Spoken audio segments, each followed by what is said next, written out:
वांछित ही पुरेल मानसीचे. माऊली महावैष्णव संत ज्ञानेश्वर माऊली यांच्या ज्ञानेश्वरी मधील ओवींचं निरूपण चिंतन आज आपण करणार आहोत. प्राप्त कर्मालाच देवाचे अधिष्ठान सांगणारे माऊलींचे तत्वज्ञान हे अक्षरशः जीवनाभिमुख आहे. तेच तुम्ही आणि आम्ही समजून घेत नाही आहोत. हा संस्कार तुमच्या माझ्यात आणि विश्वातील मानव जातीच्या आजपर्यंत जन्माला आलेल्या पिढ्यात रुजवला असता तर कितीतरी अनर्थ टाळता आले असते. आमचं जन्माला येणं हे निसर्गावर मनसोक्त प्रेम करून त्याला हवे ते देण्यासाठी आणि घेण्यासाठी सुद्धा. लाखो जड जीवांबरोबर विधात्याने निर्माण केलेल्या प्रकृतीचं अस्तित्व कायम ठेवत त्यासोबत तुम्ही आम्ही जगलं पाहिजे. परंतु घडतंय मात्र उलट. या पृथ्वीवर फक्त मानव जातीचंच अस्तित्व असल्यासारखं आणि फक्त मानवांना जगण्याचा राहण्याचा इथं अधिकार आहे यासारखं तुम्ही आम्ही आमचं जीवन जगत आहोत. आम्हाला हव्या त्या प्रमाणात जलवायूचं जमिनीचं आम्ही प्रदूषण करत आहोत. निसर्गाचा असमतोल करत आहोत. त्याचं नुकसान करत आहोत आणि हा नुकसान करण्याचा ठेकाही आम्हीच जणू काही घेतलेला आहे असं वागत आहोत.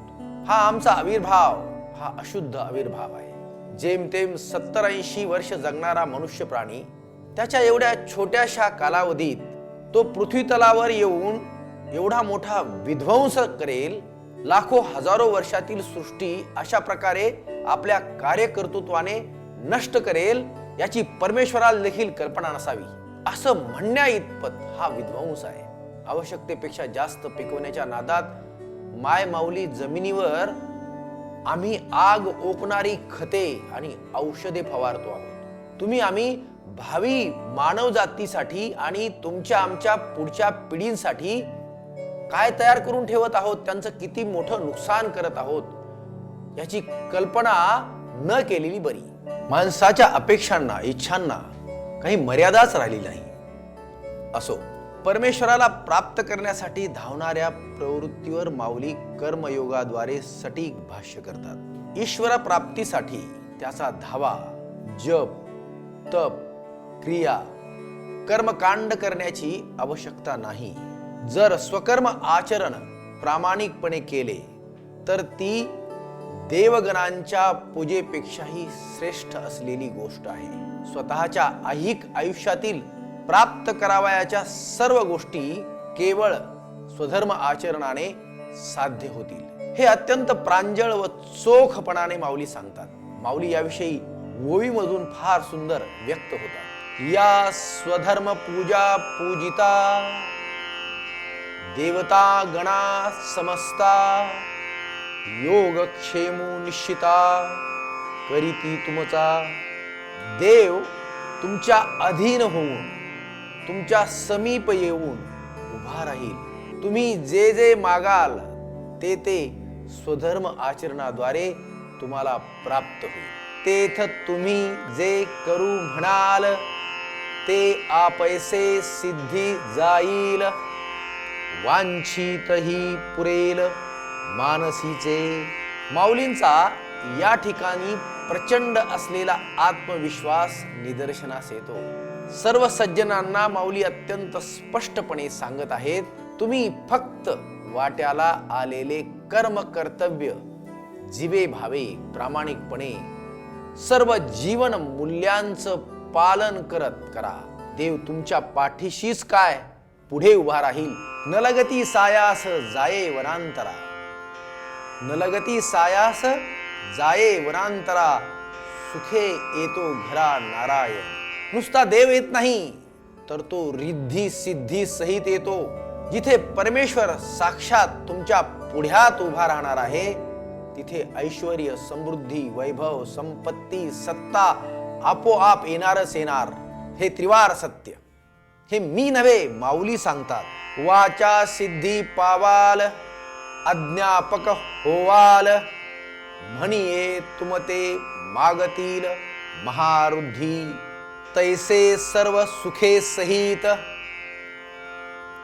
दैवची मूर्तिमंत येईल देखा काढत तुम्हा पाठी. सर्व सुखासहित मूर्तिमंत भाग्यच तुमच्या म्हणजे कर्मयोगाचा मार्ग शोधत शोधत त्याला पाहत पाहत त्याला सापडत सापडत त्याच्या पाठीमागे येईल. गरज आहे ती फक्त एकनिष्ठपणाने स्वकर्म आचरण करण्याची.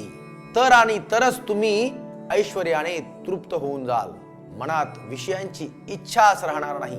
परमेश्वर कर्मपरायण व्यक्तीच्या पदरात हे दान आनंदाने घालणार आहे. याविषयी माऊली छातीटोकपणे सांगतात. ऐसे समस्त भोग भरीत होवाल तुम्ही अनार्थ, जरी स्वधर्म निरत वर्ताल बापा.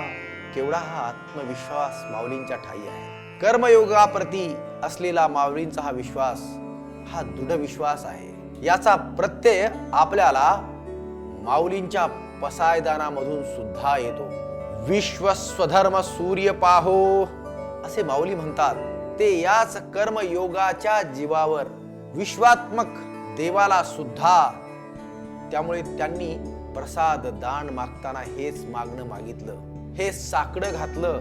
हे या ठिकाणी तुम्हा सर्वांना मुद्दामहून मी आठवणीत आणून देतो आहे. याचं कारण जो जे वांछील तो ते लाहो प्राणी जात. माऊलींना साक्षात कर्मयोगाचा सिद्धांत दिसत होता, आठवत असावा, नजरेच्या टप्प्यात दिसत असावा. तेव्हा ते हे म्हणालेले आहेत. कर्मपरायण माणसाचे सात्विक कष्ट, त्याचा त्याग, त्याचं समर्पण माऊलींना दिसत होतं. किंबहुना त्यांची अपेक्षा हीच आहे की तुम्ही आम्ही कर्मयोगी व्हावं. त्यातूनच सुखाचा, समाधानाचा, संपन्नतेचा, ऐश्वर्याचा सहवास इहलोकी तुम्हा आम्हाला मिळावा. योग्याला प्रकृती भरभरून सर्व देईल, परंतु माऊली इथेच त्याला सावध राहण्याचा सल्ला देतात. प्राप्त ऐहिक सुख वाटले पाहिजे, नव्हे की लुटले पाहिजे. आपल्या सुखात सर्वांना समाविष्ट करून घेता आलं पाहिजे. सृष्टीने सानंदाने दिलेले दान आनंदाने वाटण्याचं दातृत्व अंगीकारता आलं पाहिजे. दातृत्वाने ऐश्वर्य प्रवाहित राहते, तर संचयाने नाचते.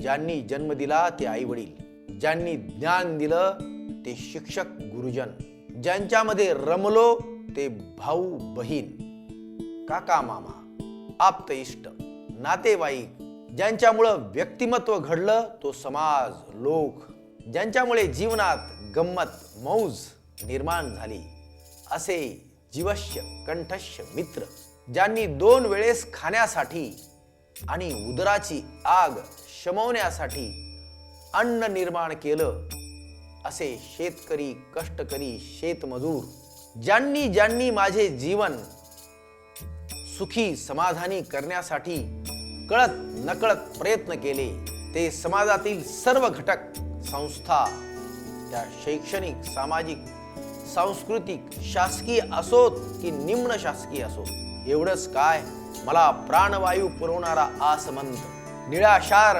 ढगांना गोंजारणारं आकाश, सर्वांसाठीचे जीवन कुशीत घेऊन धावणारी नदी प्रवाह, तुम्हा आम्हाला अन्न देणारी जमीन, अन्नाची निर्मिती करणारा आणि जीवनात प्रकाश रूपाने सदैव प्रगटणारा सूर्य, रात्रीचा आनंद द्विगुणित करणारा चांदोबा आणि चांदण्या, 7 जन्माचा जोडीदार किंवा जोडीदारीन आणि विश्वात असणारे जड जीव किंबहुना माझे ऐहिक जीवन, ज्यांच्यामुळे घडले त्या त्या सर्वांप्रती कर्मयोगी कृतज्ञ असतोच असतो. या सर्वांना प्राप्त ऐश्वर्य समृद्धी सत्तेमध्ये तो सहभागी समत्व पातळीवर करून घेतो.